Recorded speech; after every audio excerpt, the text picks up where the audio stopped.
Even at my most distant, at the times when I detested him the most, he kept reaching out.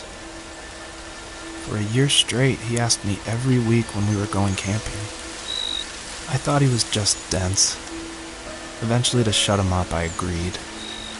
We carried out the worn lawn chairs from the garage and set up a cinder block campfire at the site we'd always used behind the house. We walked down the mountain path, talking in the warm sunshine we only got a couple months of the year. Those 3 obsidian rocks shimmered alongside the shore, almost like sparklers pressed against a dark window.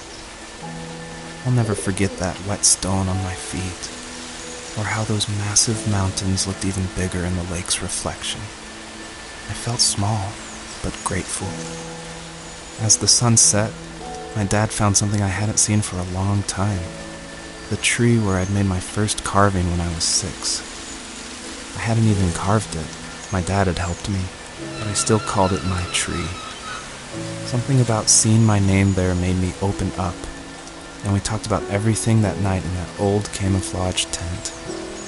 I told him how much I loved sketching and design, and how it would be a dream to study architecture in Seattle.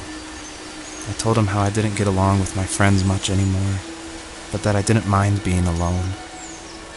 He told me he was there for me, and he joked that if all he had to do was write my name on a tree to finally get me to talk, he would have left me carved logs with novels on them in front of my room every morning.